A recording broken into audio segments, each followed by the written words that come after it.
Welcome to the Family Office, planning for the people who matter most.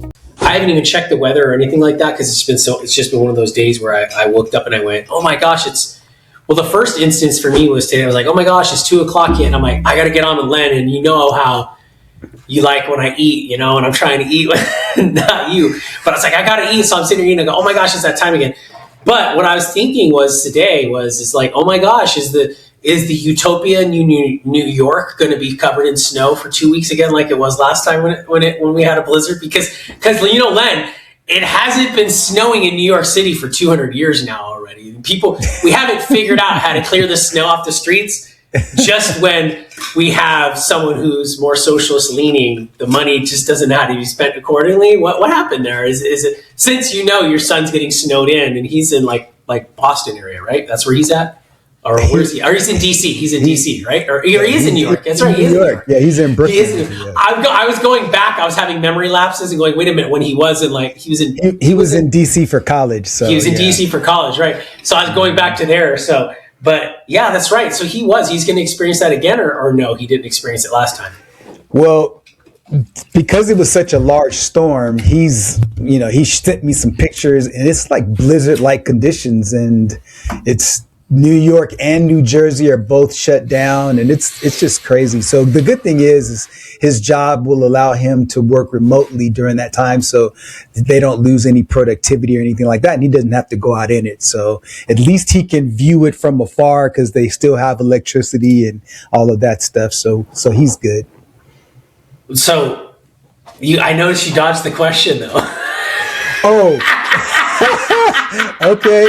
So I didn't know that you were trying to set me up there, but just because you're more sympathetic to the new mayor of New York City. Hey, look, to me, if you're a Democrat or a Republican, you can't control how much snow falls in the ground. Oh, stop it! So I'm just teasing you. I'm just trying to tease you a little bit.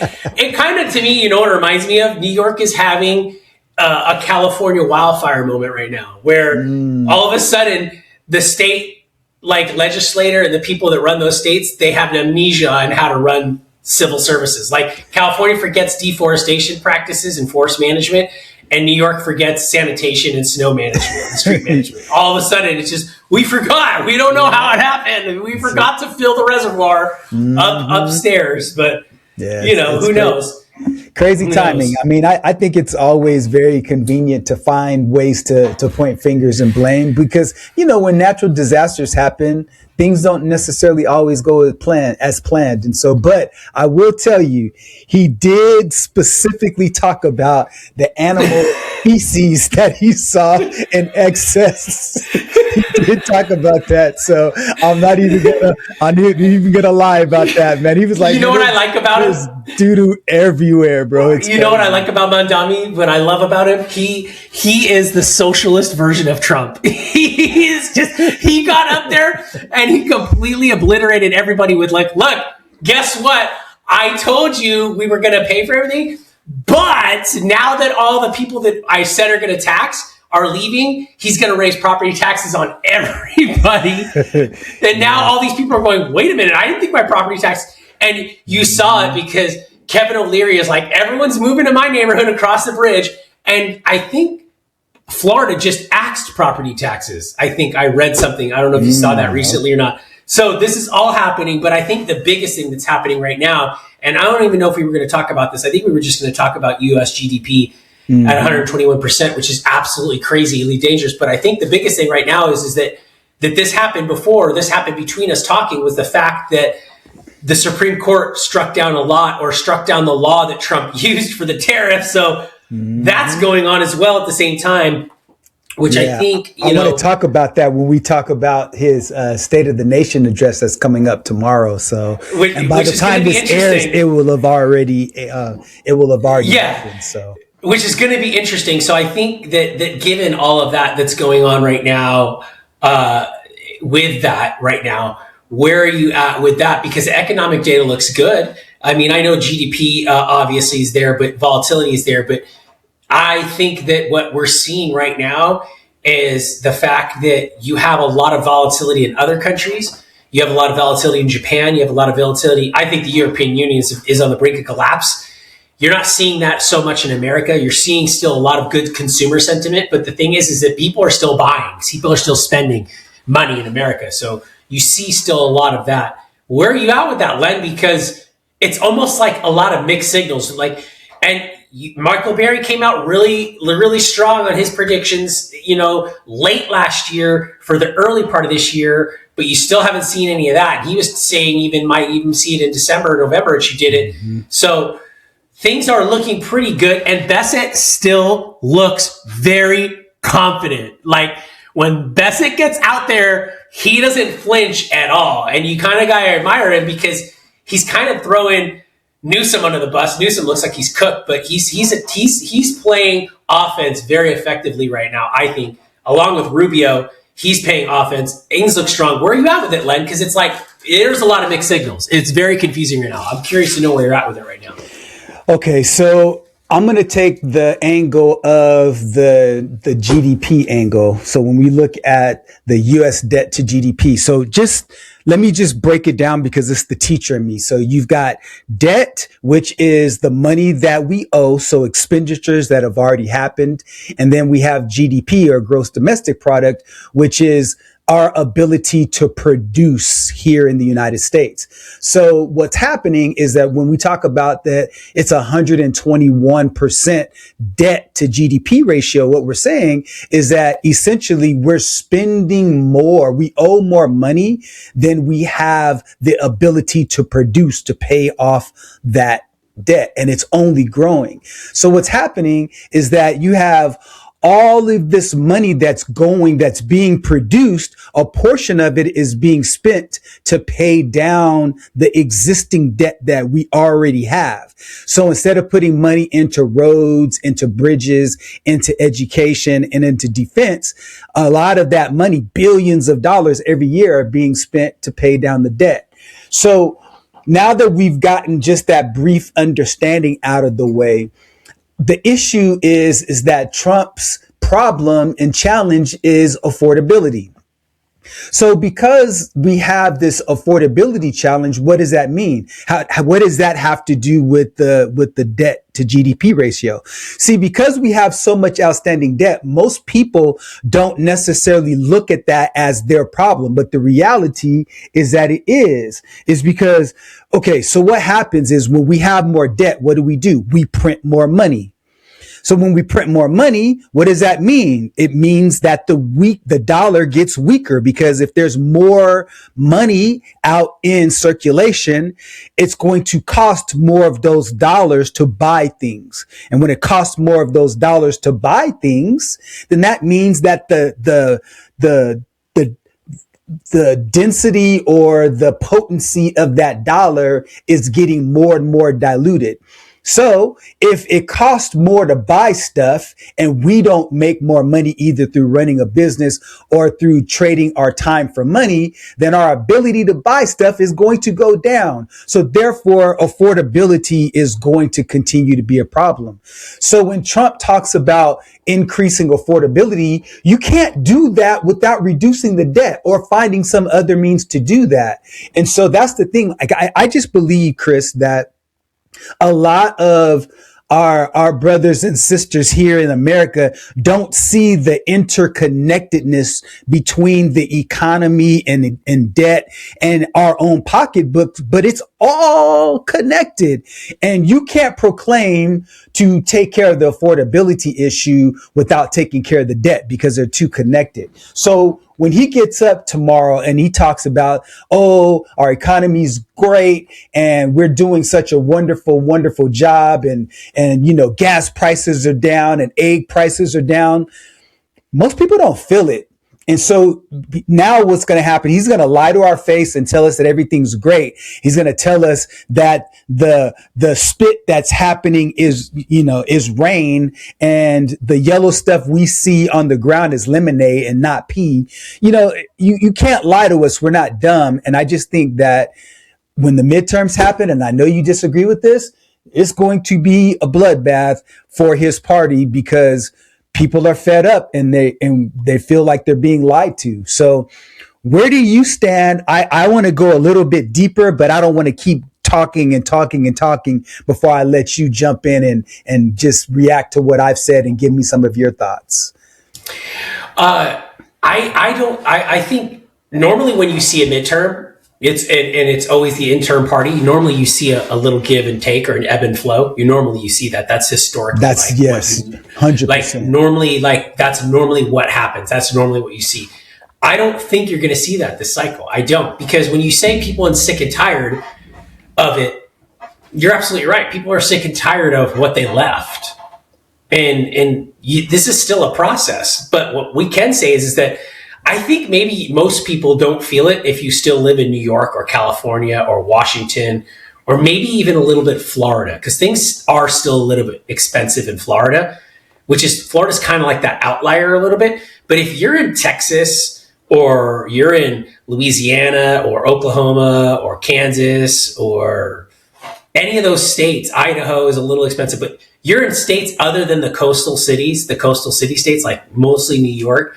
These states are all in decline as far as gas prices, food prices. All of these states are going down by and large. So that is happening. But when you do talk about a lot of people that aren't feeling it, yeah, it's people that are living mostly in California or New York or Illinois, most part. They're the ones that are feeling it. They're feeling it. Now, wages are still a problem, but that's been a problem for a very, very long time. We've known that to be a problem. And to get deeper with it, but before I get deeper with it, I don't think, Len, we're going to see that, because most people. When you say that, you're talking about the midterm. They are seeing a positive impact.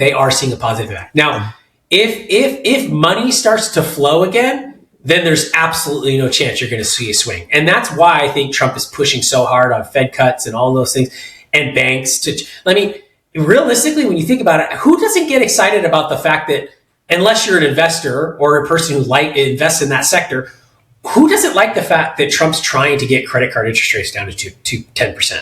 Like, who doesn't like that? But how is that not something where people can go, dang, someone's actually trying to fight for that? Because credit card interest rates are absolutely ridiculous. 28%, even 22% is ridiculous. 32%, 33%.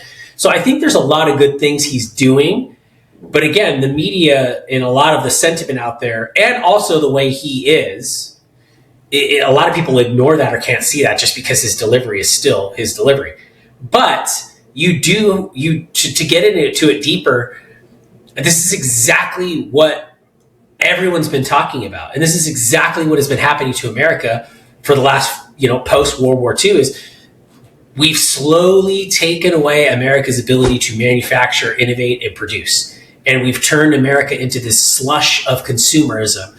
And that's where Trump's coming in and changing it. And this is exactly where NATO is pissed. And this is why the European Union is so pissed, because the game is up. The jig is up. No more outsourcing. America is now changing it back. And I understand, you and I have had this conversation a lot about manufacturing returning to the United States. You're right. Manufacturing is not going to return to the United States the way we think manufacturing is going to return to the United States. But it is now happening where all of a sudden the United States is now going back to its roots of, yeah, guys, the good stuff comes from here. And we're not going to allow offshoring anymore. We're just not. And it was systematically dismantled for a very long time. So when I see GDP like that, I don't get concerned about it. I don't. I'm in the camp with Elon Musk where he says, watch 18% growth, watch 20% growth in America's gross domestic product. Watch what happens when the economy. Watch when the economy grows by 18%, 20%. I'm in that camp with him, because I think we're on that moment, and the people that are innovating in the right sectors and are growing in the right companies that are not part of the old guard, and a lot of banks are part of that old guard. I think those are the companies that are rallying behind him and are building the next infrastructure in America. I think those companies are going to blow up, and a lot of the old companies that you see, you're going to have a massive S&P 500 reset like you've never seen. We've had S&P 500 resets where the S&P, like if you look back, what is it, 50, 100 years, 200, majority of the S&P 500 companies that are today weren't there.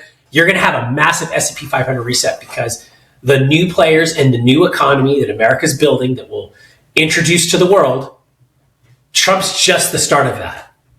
I think what Trump's doing is he's laying the groundwork and the policies to make sure that whoever succeeds him, his succession, goes way farther than what his presidency will ever go. And I think that's where most people are looking at it. I look at it that way simply because I don't think there's any way for America to get out of 33 trillion. You're absolutely right, Len. If we don't, and Elon Musk says it too, so I'm in that camp with him where he says, if we don't take it, and he says it, Elon Musk says it, if we don't take care of this debt, we're cooked. He said it, we're cooked. So the only way to get out of debt is to grow so fast that the debt becomes unimaginable now, because the income grows 100x faster than the debt is right now. And I think we're getting ready to see that with the innovation and the technologies and the breakthroughs that are getting ready to happen in the next 18 months that's going to come out of America. We're going to see a surge in economic prowess and future manufacturing and logistics and delivery of no one's ever seen. It's going to happen, and we're living in that time. I know you're more skeptical about it, but I'm telling you, it is happening right now, okay. And it is going to explode like no one's ever seen before. Okay, so my smile is not because I don't believe you. My smile is because your way of thinking, especially because you're a finance guy, it blows my mind because your way of thinking is the reason why people have so much credit card debt. Because you're like, hey, I'm going to get a raise. So I have $15,000 of personal credit card debt. No problem. You know what's going to happen? I'm going to grow this business and it's going to cook and I'm going to have so much money. Or if I'm an employee, hey, I'm getting ready to get a promotion. And because I'm getting this promotion, who cares about the credit card debt? Let's go apply for another one. And that's the reason why our debt is so bad, because I don't think it's the reason why our debt's so bad. No. Okay, listen. So here's part of the issue. Just like you are optimistic, and it's good to be optimistic. But the other side of that coin of optimism is that when you're so optimistic, there's not enough pressure to feel any pain. And that's the reason why Congress keeps kicking the debt can down the road, because we believe at some point in time that we're going to automatically just, outproduce our debt and we can print money so that we can continue to survive. And because we'll always be the world's reserve currency, that everything's always good. I think that there needs to be more of a balance between healthy optimism and also making rough decisions about what we need to cut. And the problem is that Congress can't agree on what we need to cut. Like, for example, the United States by far has the largest military the world has ever known. We have enough nuclear arsenal to blow up the world many, many times over. We have the machinery that exists today where we can go to any country on the planet and execute any type of military operation, whether it's with B-52s or F-16 fighters. And I'm not going to proclaim to be an expert on all of the military artillery in particular, but we've got Maduro got a tattoo. Maduro got a tattoo on his chest that said, "I know the U.S. Strike Force." Like something. I'm just laughing here as you're saying we have the military technology to carry out any. I mean, literally, yeah. I mean, we can go anywhere. So what's the point? The reason why I bring that up is simply to say that we can start to redirect some of the monies away from the military for a while to reduce the debt, just like in a household. If you know that you have 5 credit cards and one of those credit cards is $20,000 at 7%, but you've got 8 other cards that are smaller at, 10 or 11%, then you say, okay, I'm going to pay down the little cards because it's higher interest. I'm just redirecting where my money goes. And then I'll deal with that $20,000 credit card debt. In our situation as a country, the military is good for now. We can take some of that money, redirect it to infrastructure, redirect it to to, spending in education and things like that, that actually makes the country better. Research and development, building up, an infrastructure for manufacturing to bring that back. And so you touched on a lot of different points, but I think that we need to redirect, because I'm very, very concerned about this 121%, because it's going to continue to go up. So I want to segue, unless you have something as a rebuttal. Just real quick, I do. Okay. I do want to talk about tariffs. So go ahead. I do want to talk about that too. I don't look at it that way. I don't look at it as we're spending and all of that. And I don't look at it the way you're looking at it, because here's the way I look at it. I think that and all of those things that we need to invest in, I'm 100% behind, Len. Like, Lord knows it, if you drive around in America, if you drive around in Southern California, and you've driven around in Southern California for more than 15 years, you know how bad it's gotten. And you and I both know, you and I both know, you used to be able to drive around on the Southern California freeways, and it was like, bro, this feels like a speedway, right? Because it was so beautifully done.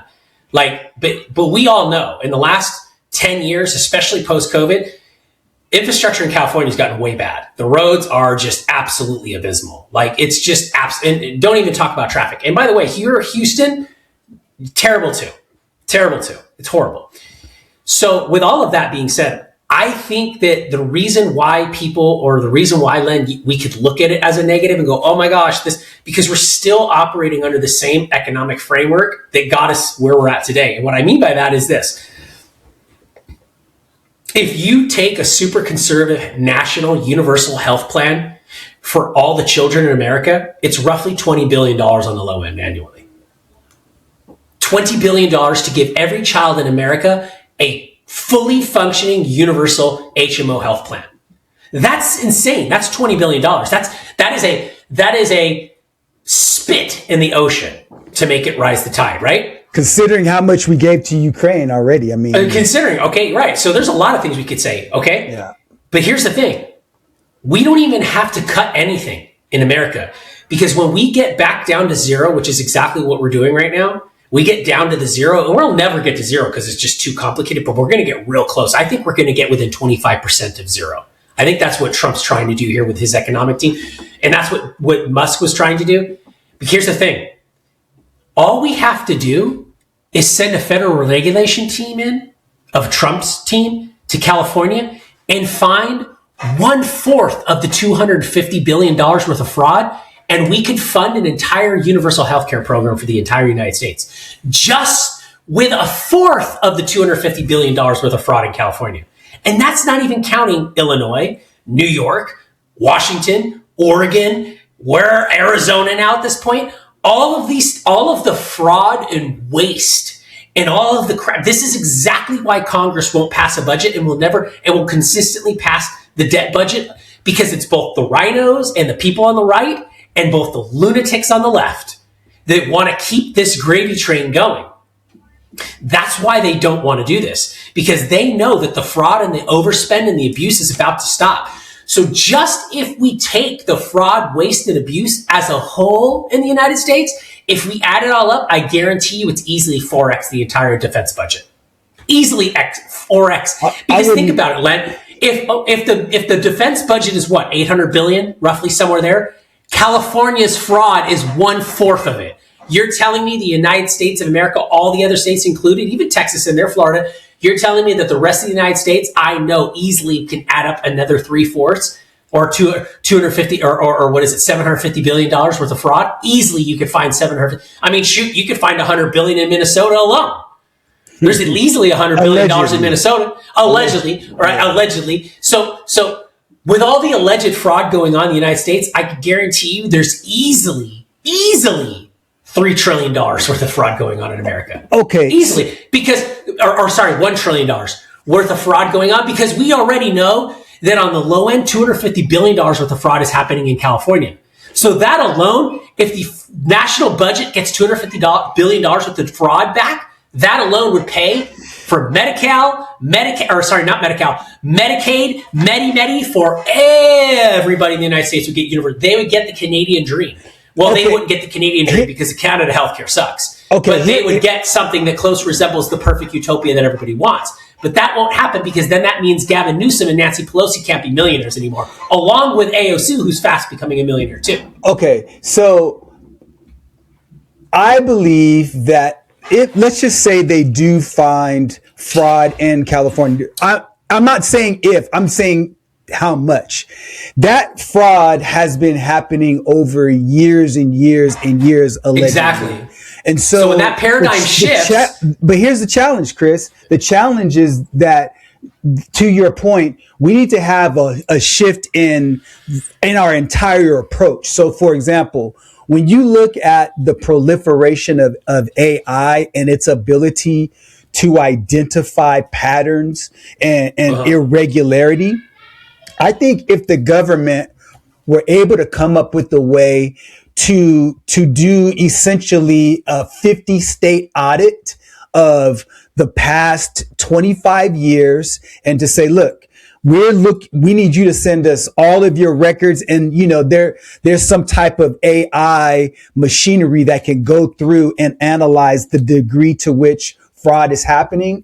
I believe that what you're talking about, some of that money that's been misused and abused could be recouped. But I think moving forward, the only way that we're going to even get close to having a balanced budget is to make sure that there are enough guardrails around every state so that we can say, look, if you want to expect money coming from the federal government to your state, you need to show us that you're spending according to the plans that you've set forth with us. And if you don't, then we're going to reduce it by a certain percentage. So if it's egregious, you reduce it by, whatever significant portion is. So then the state feels it immediately because every year, every state gets federal funding, right? And then states raise their own taxes and stuff like that through property taxes and state taxes and so on and so forth. Well, so I think you got to revamp the whole thing. And I just think you already have the answer. You already have the answer. You've seen it. All you have to do is look at that military exercise of getting Maduro led when they went into Venezuela. Mm-hmm. That operation the reason why that operation was so successful is because that was the most sophisticatedly, logistically, pragmatically calculated, efficiently sound military operation, efficient military operation in the history of all United States military operations. Why? Because you have a company like Palantir that did the data on that. So when you have the United States government use a company like Palantir, because that's what Palantir specializes in, Palantir comes in, and whether Palantir comes in and does what Palantir does, because that's what Palantir executes in, if you take a company like Palantir that can execute in the way you're saying, in the arena that we need to execute in, where you were just talking about, it's game over. That's the promise of AI. The promise of AI is taking a Palantir execution in a military sense, like the Maduro snatch and grab, and applying that in a civic sense, meaning that same type of calculation and prowess and efficiency, clamp it down on how we spend our money. Look, just don't impede our personal liberties. But don't. Well, here's the thing. Don't impede. Yeah, absolutely. And that's the thing. You don't impede the due process and the liberties, the freedoms that we have. But see, if we don't do that, Len, my biggest fear is that if we don't get this under control, the argument for change in the wrong way becomes very loud and very easy, and then we go to more control and we lose less liberties because the more inefficient we get, Len, the easier it is. History repeats itself. The easier it gets to fall in love with someone like a Madami who goes, we're going to fix it all. And then here we go. Less than 90 days later, he's breaking everybody's hearts by saying, oh, by the way, everyone's getting a property tax increase, not just the rich people. So again, the middle class suffer the most here because they're the ones who that struggled to get to own property, and they're the ones who are going to get hosed.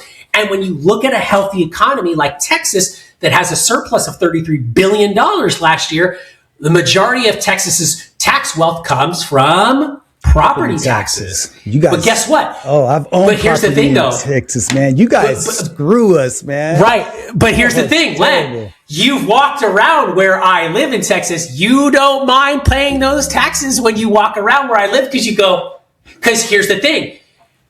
Price becomes no longer an object or an issue or an objection when value is now higher. And when you walk around in an area where you see tax dollars really working, if there is even some fraud going on, like they're skimming it, you don't even care or notice because the value is so good and efficient that you go, damn, I can walk around at night. I can leave my garage door open. The streets are clean. There's no weird stuff going on. Now, this doesn't mean there's not none of that going on. Sure. But you can automatically see that. And you know that because you live in your area for a very long time. And you can't tell me that the dynamics in your area, because you've lived in your area for 20 plus years now, right? Mm-hmm. You can't tell me they haven't changed a little because I watched them change in San Jacinto, Hemet, where I used to live, where I bought a lot of property. And I went, what is going on here, right? So that, to me, is where you can apply that. You're absolutely right. We need all that. And I think America puts itself inward and looks inward and stops looking at NATO and the European Union and what we have to do for them. And we do rebuild our infrastructure here, and we do innovate some more. Because here's the thing, Len, I think that we could cook up some of the best social programs here in America. And I don't like social programs, but I think we could. But I think we're so stressed because we can't. The budget and the deficit isn't just that we're spending too much money. We know we're spending too much money, and we know we're printing, which is a death trap and a death spiral for fiat currencies. We've seen it happen. The Roman Empire was the greatest casualty of that. But at the same time, the other 50% of the deficit is the waste, fraud, and abuse that's happening in this country at an unprecedented level, where if we just take $40 billion, that's a loan in California because that independent audit said there was at least $70 billion.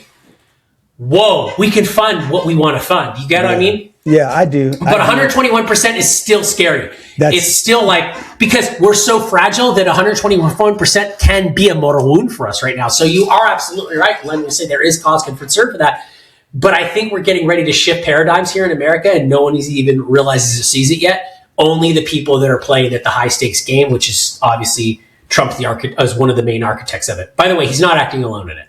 He's not. Okay, so let's talk a little bit, since you brought up your favorite president. Let's talk about tariffs. And the fact is that he's been using tariffs as this weapon. He's been weaponizing tariffs, and it goes to the Supreme Court, which is 6-3, six conservatives and 3 liberals. And the one thing I love about judges in that branch of government is that they are governed by laws and precedent. And unlike the Congress, they're governed by lobbyists and external pressures. The executive branch is, they're same with lobbyists and getting votes. The judicial branch, they're guided by the most defined set of parameters and guidelines. And I think they're emerging as one of the most important legs of our democracy. And so when you look at the tariffs and the fact that it was, Trump was trying to push them forward and the Supreme Court said, nope, you're not doing it. How are you feeling about that? Because, of course, now you have Trump looking at loopholes to maneuver around it, because he can look at different articles in the Constitution to leverage his power to continue moving forward with tariffs. But when you have your judicial government, part of the government that's in place, there's a reason why they're there. And to step around it brings back this whole idea for those people who are saying Trump is not trying to be a king. Trump is not trying to act unilaterally. But when the Supreme Court is saying, look, bro, like you're making the wrong moves, and he still plunges forward anyway. I don't know. I don't know how you feel about that, but I've got some major issues with that. I think what's happening right now is I think that the aristocrats of the world that are losing power right now, and we all know them now, the aristocrats of the world are... But let's talk about Trump. Let's talk about Trump specifically. I know, specifically Trump. Okay. Specifically Trump. What Trump is doing right now is he is giving the aristocrats and the oligarchs of the world a masterclass and due process of civics. What you're watching right now, I think, is the beauty of the due process checks and balances, give and take of the United States government civic framework. I think, Len, it's a very exciting time. Like, if you are alive right now and you are watching civics happen in America right now, which you are, and the greatest thing about America isn't like other countries. We don't hide our civics, to the most part. We hide a lot. There is a lot of stuff hidden in America, but for the most part, America is the most transparent government in the entire world. Like, we don't know what's going on in the Kremlin. We don't even know what's going on in British Parliament half the time, because again, it's still a monarchy. So the fact is that all of these guys are getting a masterclass in American civics, and they're seeing true, real due process. I think in the back of my mind, or in the back of his mind, Trump and his team knew there was a chance that the United States Supreme Court was going to strike this down, simply because the majority is just too great there. I mean, a 6-3 majority. And of course, we know the three that sided, or the three, what was it, Alito? Was it Alito? Was Alito one of the ones? I know it was Kavanaugh, and I know it was Clarence, Thomas. I know, and I think it was Alito. Not surprised that the other ones defected. Not surprised. I think this is just one of those things, like one of those times and those moments you have in business where you're like, all right, cool, we got it, and we're doing it, and we're moving, but there is this odd chance that this thing might come up. But if it does come up, we're prepared for it. It's just going to be more, it's just going to make the job a little bit more harder and a little bit more annoying. That's exactly where Trump's at with it, and his team's at right now. We're like, there was a 50-50 chance this was going to happen. Maybe more than a 50%, maybe a 60% chance it's going to happen. It's just annoying. It's going to slow us down. But of course, what they're going to do, Len, is they're going to go find, and they'll pick one of the other 17 or 16 laws that are going to allow the president to enact tariffs. I think what we're seeing here is, yes, he is the executive branch. Executives get things done. Executives have to be aggressive. And they have to actually. But he's not a CEO. He's a president. That's the difference. Right, but he is though. He's the president of the United States. He's the commander in chief. His responsibility to the executive branch is to go out there, not interpret their law, not create law, but to create law and to create policy and to make it an act and to enact it. And he has to fight through Congress to do that. So look. Presidents have always used executive power and executive choice to do this because that's within their grasp. So I think the due process came back, and I think what the Supreme Court is asking for at a 3-6, look, all they're going to do is just narrow this down until they find the law where it is interpreted in a majority in their favor. And that's exactly what the Trump team's doing. So now they're going to find a new law. They're going to enact the tariffs again underneath that. And I'm going to wrap it up, throw it back to you because I'm curious where you're going with it. And then Supreme Court's going to come back again.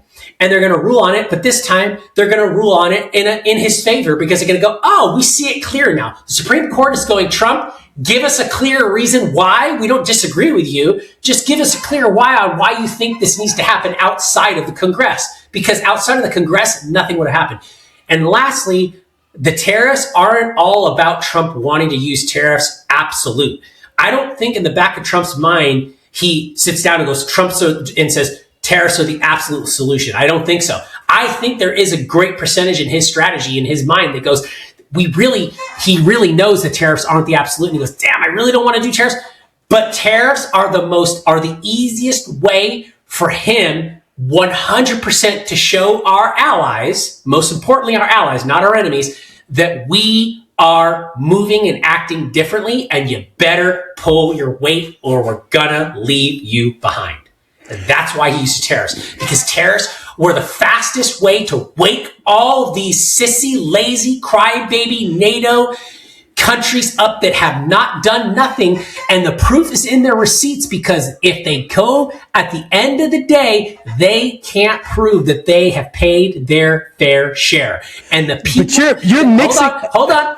And the people that love them so much are the people that always argue for the wealthy in this country to pay their fair share. Isn't that something, that the people that love our NATO allies so much and champion so much for them, Len, are the same people that say the billionaires and the millionaires and the corporations of America need to pay their fair share? Well, guess what? How come they don't say that those NATO countries pay their fair share either? So yeah, I think that the tariffs are essential and aren't essential. I'm not in favor for all of them, but I am in favor of them because I think it is our weapon. It's America's modern day weapon to get our, in between our legs back, and to stop the bleeding to happen in America and show us that we mean boss. And I think that's where we're at right now.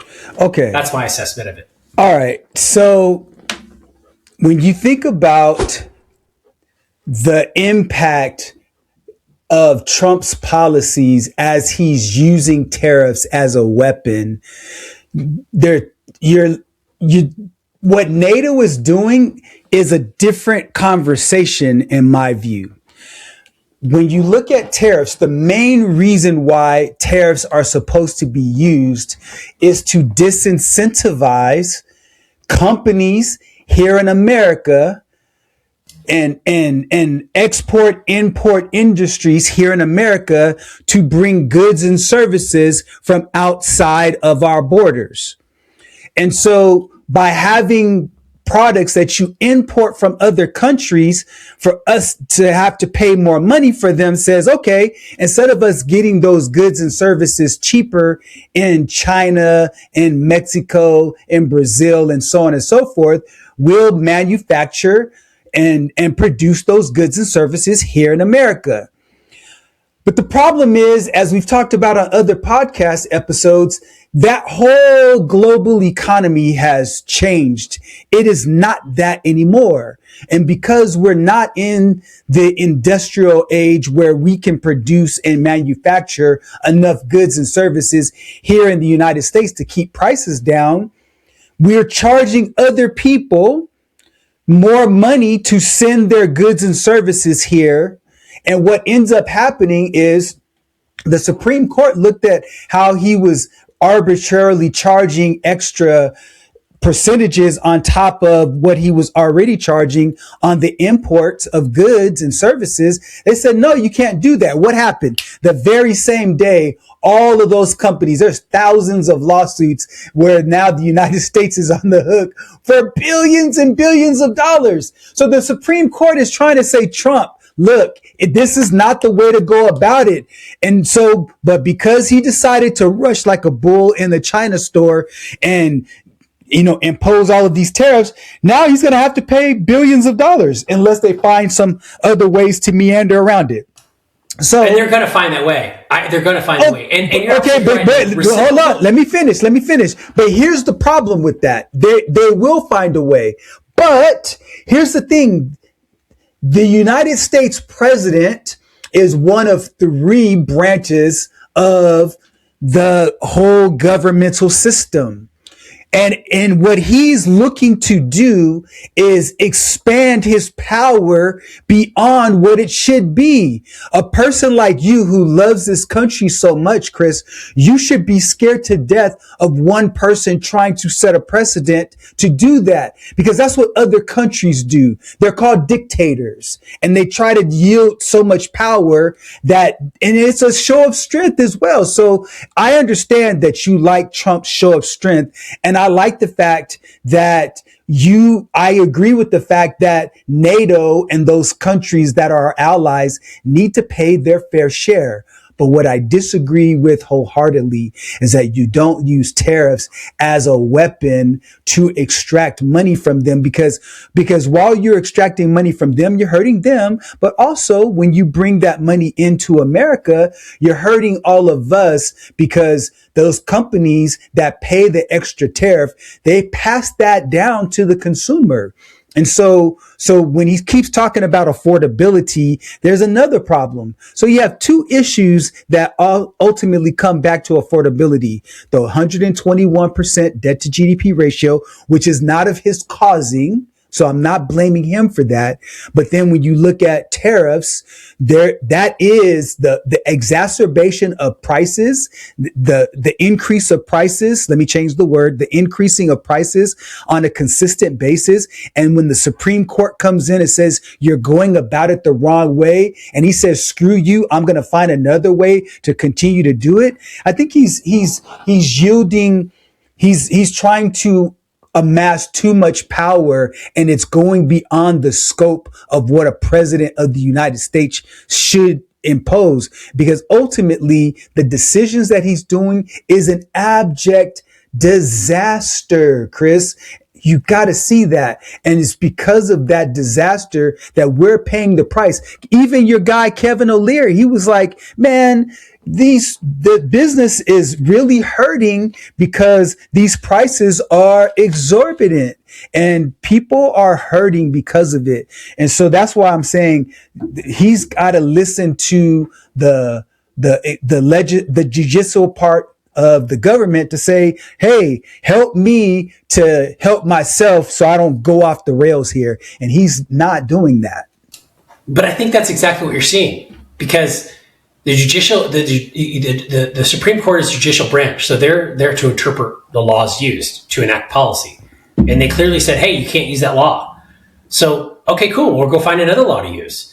Because, look, I don't agree with tariffs unilaterally. I agree with reciprocal tariffs. The reciprocal tariffs are absolutely what we should be doing.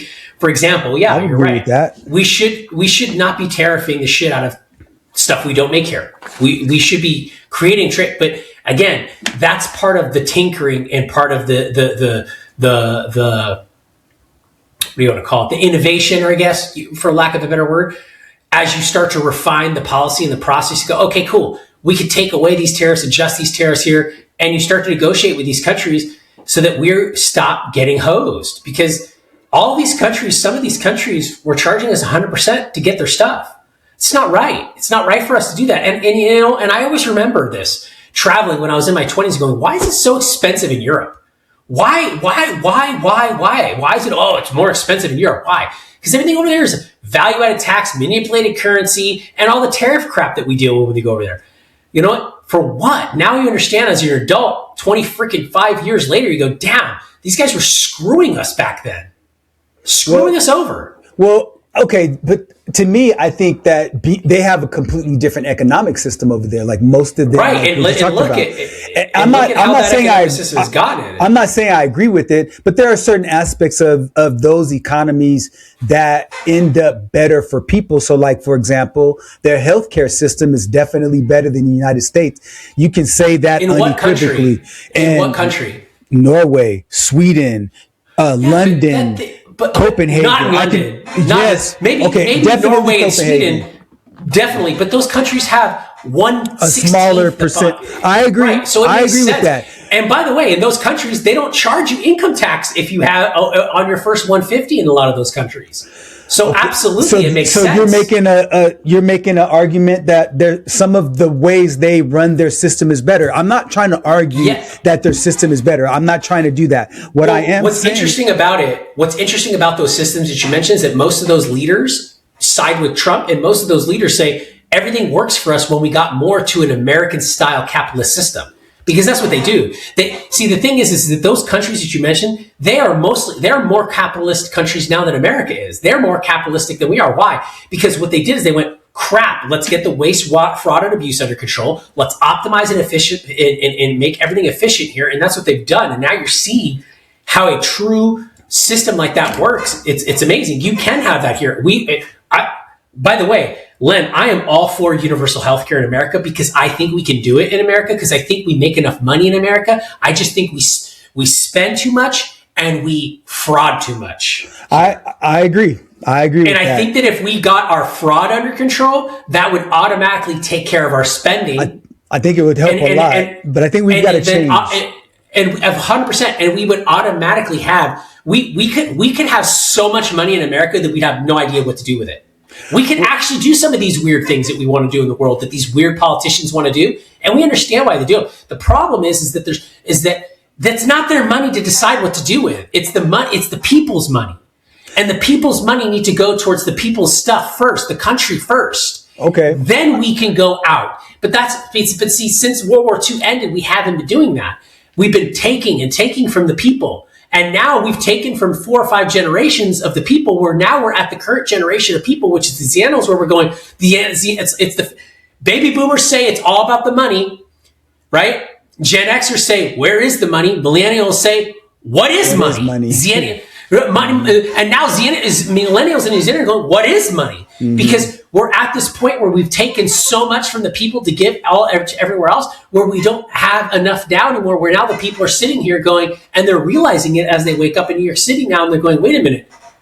He can't just take it from the rich. He has to take it from us too. See, that's the reality. I've got a question for you, because what you're talking about is the reality of the terrible economic situation we're in right now. So that we've been getting into since Clinton. But we're in it right now. And you're right. This is no problems operate in a vacuum. And there are multiple facets and factors that contribute to this problem. So State of the Union is coming up.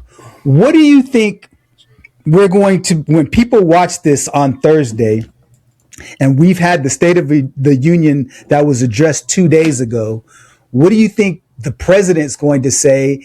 And what do you think is the reality of what's really happening? I have my thoughts, but I yield the floor to you. Be succinct, stay on point, and I'm gonna attack each of your points, and I want you to attack each of my points. 100%. Here's what I think is going to happen.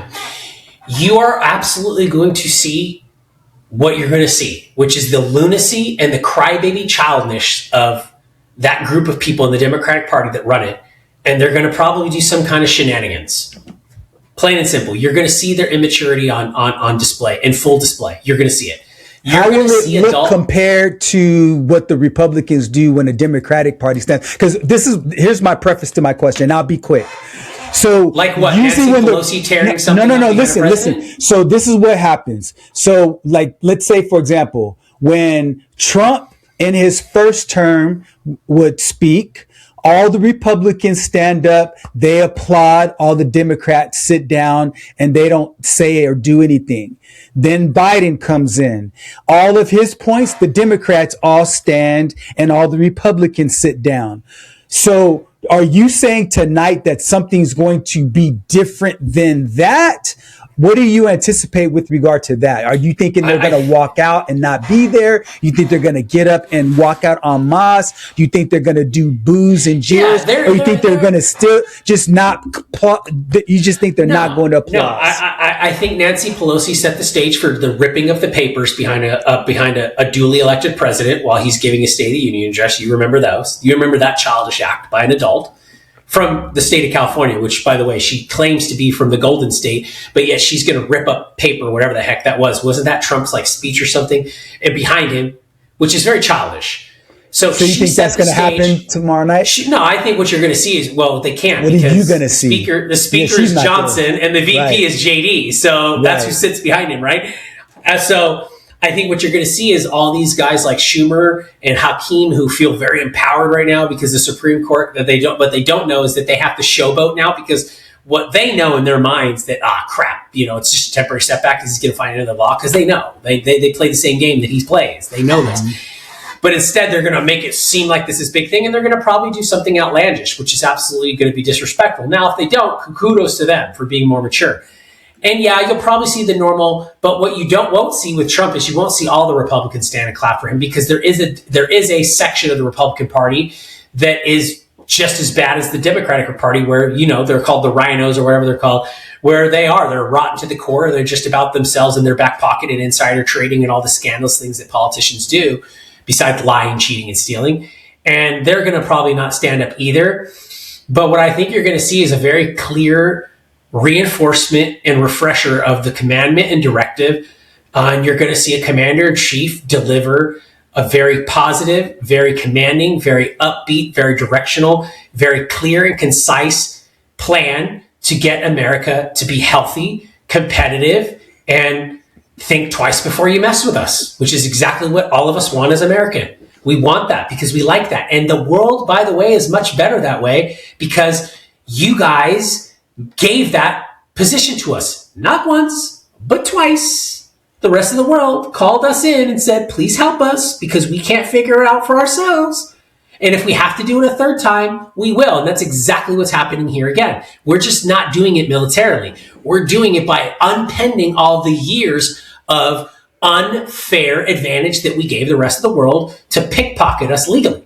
And that's what's changing. See, it's not the saber rattling isn't happening anymore. The saber rattling with all these guys that play in the old world of bombs and missiles, that's not the world anymore.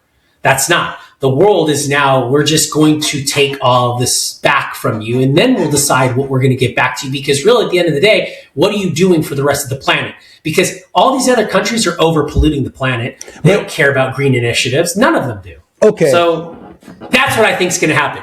You're going to see an actual president go up there and say, yeah, guys, here's what's happening. You're going to see some Ronald Reagan stuff is what you're going to see. Really? Okay. So I can't wait for us to get together. Just Trump next style. week. Just Trump style. Okay. Just Trump style. Okay. Trump style.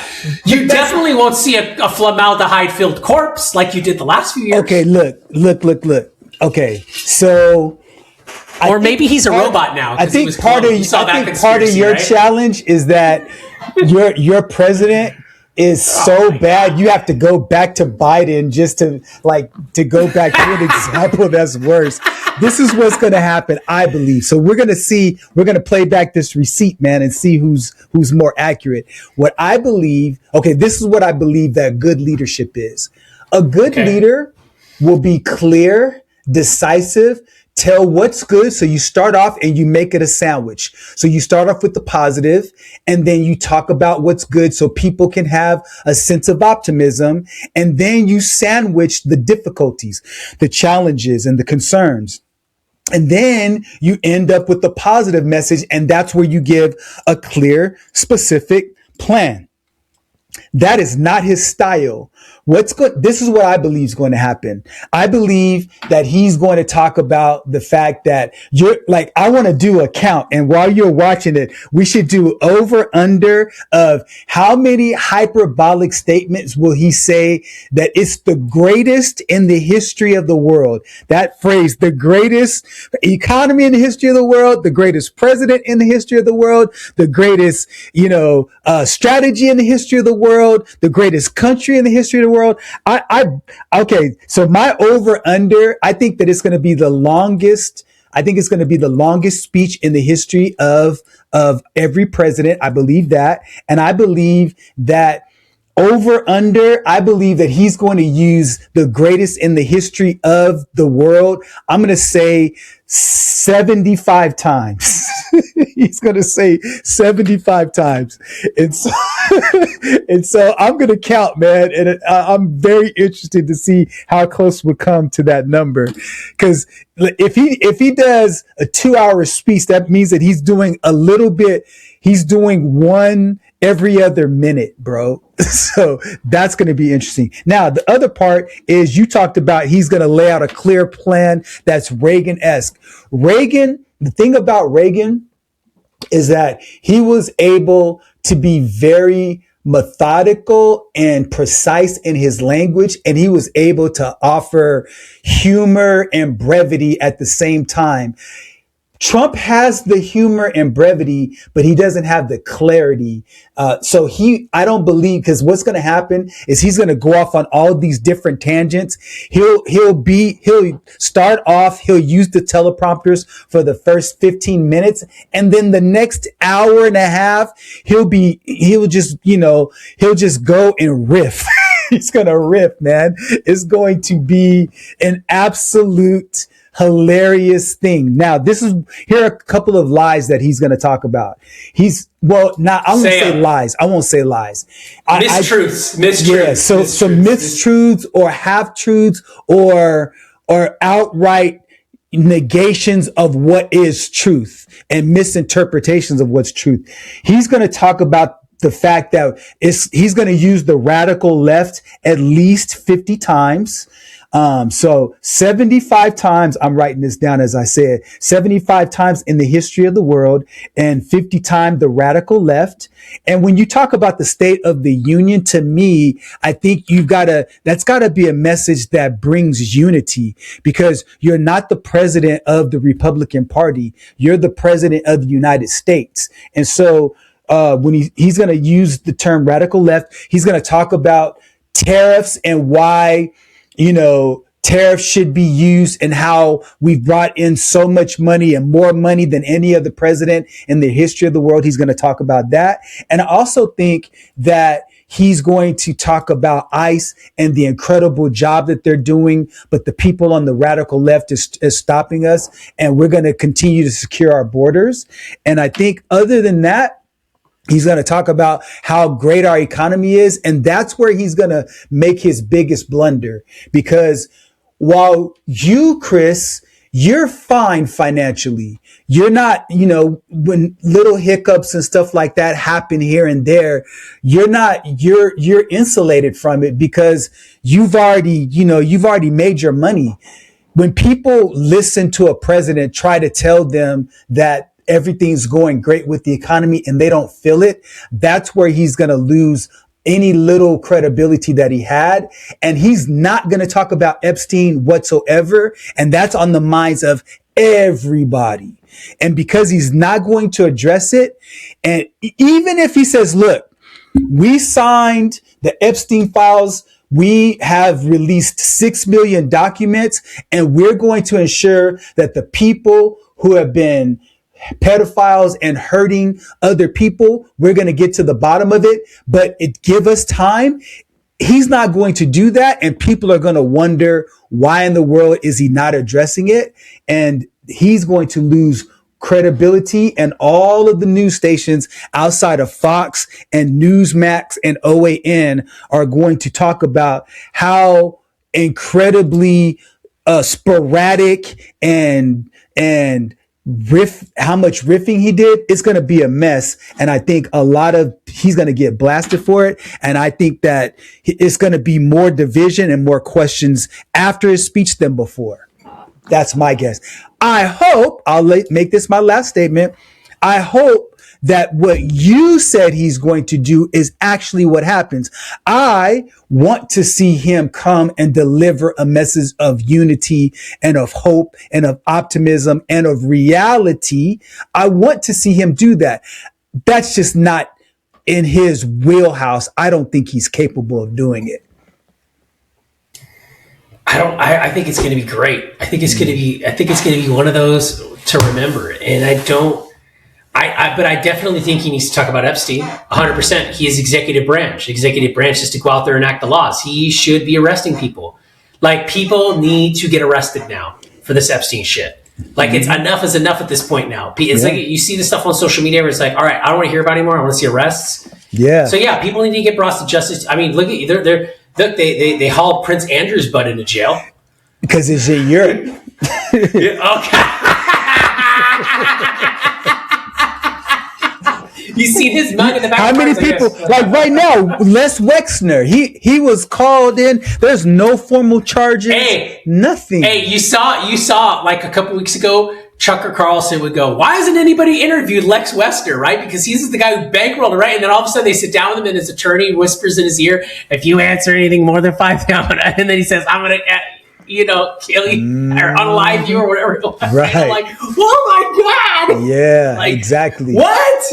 And so, see, that's the problem. Like, what goes on with the rich and the powerful? There's no accountability for them. I have major issues with that. I think it's a different set of rules, Len. It's a different level of game. Where and we're seeing those that. rules. It's a different. It's almost like a different court. You know what I mean? Like when you're at this level, you don't even go to court. You go to that's why I respect Europe and how they're handling this right now. Oh, Prince got called into question. He might do jail time. I doubt that he'll do jail time, but the fact that he's called on the carpet the way that he's been called out and the way that he's been held to account, I respect that, man. I respect that. And not a one lot of person. People have stepped down. A lot of people have stepped down, but not enough people. Not here in America. Like Larry Summers should be arrested. Larry Summers should be arrested in America. 100%. Like that lady that was like the chief counsel of Morgan Stanley or whatever. All these people that communicated with him after he was convicted, all of this crap. Like these people need to be hauled up front because this is. But I think the Epstein stuff, like I said, Len, I've said it for a long time. It goes so deep. It goes so deep. It's so big. And it's everything. It's everything. And yeah, man, it's Epstein stuff is nasty. It's some of the nastiest stuff. It goes beyond just pedophilia and sex trafficking. It's every wretched, disgusting thing that you could ever possibly imagine. it's in that wheelhouse. Yeah. And, and nobody, so many people are, you are either in it or you weren't in it. And there's sadly, the majority of people that run the world were in it.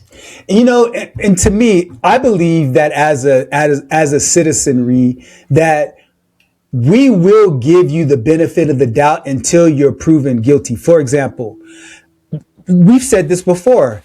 I believe that if you're a person who's considered a mover and shaker, you're getting an email from Epstein. Some way, somehow he's going to reach out to you.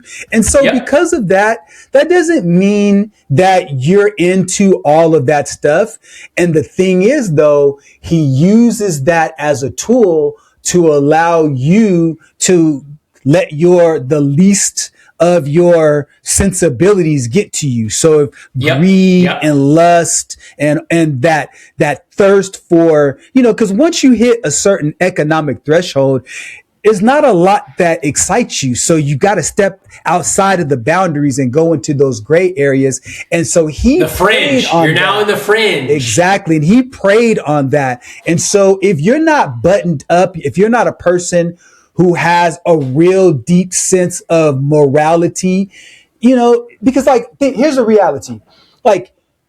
I know that if I had more access to more things, it would be more difficult for me to say no. But because I don't have access to those different things, it doesn't enter into my psyche. Be like, for me, I love sweets. If there were, 10 sweet potato pies and 10 peach cobblers and 10 cherry pies in my pantry right now, it'd be very difficult for me to walk away from it. But because I understand that's a weakness of mine, I leave it outside of my pantry. And so, but when you're rich, the equivalent is that every single day you got to open up your pantry and you see whatever your vice is looking at you every day. So I have a sense of empathy from the standpoint that it takes a higher degree of willpower to push away the things that you're drawn to because you have access to it.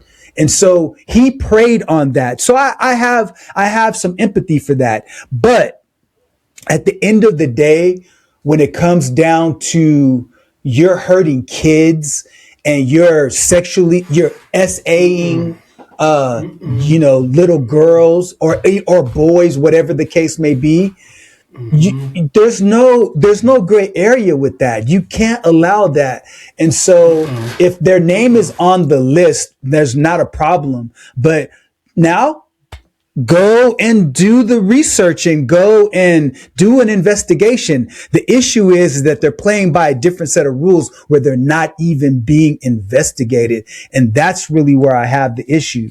And so I don't know, man. I know we're going to keep talking about this and I'm going to keep bringing it up. And I hope that at some point in time, people will begin to be brought to justice and the right people will be brought to justice for the right reasons. I don't want anybody to do one day of jail time that didn't do anything wrong. I don't want anybody to pay any restitution that didn't do anything wrong, but I want every single person that hurt somebody, that abused somebody, that mistreated somebody to pay the full price to the fullest extent of the law, man. Yeah, I think it just needs to keep being talked about because it's one of those things because if you don't, then you're going to forget it happened and it's just it's so far gone and so widely gone. Because there's so many things to talk about. There's so many distractions. And by the way, sexual assault isn't just the only thing, by the way, that's in there. There's far worse in there than even that. For some people go, how could it be worse than that, right? Not to, diminish it, but there is stuff in there that's pretty bad, right? Yeah, no doubt. And I think the problem though is that as you start to make more money and you start to acquire more wealth and you start to get more power, I think that's where you start to I think that's where you actually have to start praying more. And you actually 100%. Have to start having more faith and grounding yourself because you're absolutely right, Len. As you start to acquire more power and wealth, your level of accountability starts to diminish because less people start holding you accountable in the world because you're at this level and now you have access to everything. That's really where you have to have more self-accountability and you have to go, God, The Pray only thing that keeps me in for that. Yes. The only thing that keeps me in order is my relationship with Jesus Christ. Outside of that, so many of my vices would go unchecked. Bro, I'm a mess. But the thing that keeps me grounded is having an intimate and personal relationship with Jesus and God. That's it. That's what keeps me on the straight and narrow. If I were left to my own devices, bro, I'm a mess as it is. I'd be 10 times worse. And with that being said, until next time, continue to get better, continue to keep learning, continue to be open to diverse ideas. Take care, everybody. See you on the next one, Lynn. All right, Chris. Conversation has given you clarity on your next steps. Please share this episode with someone who's walking the same path. Don't forget to like and subscribe so you won't miss future episodes. And remember, planning ahead isn't just prudent, it's an act of care. Thanks for joining us, and we'll see you next time on The Family Office.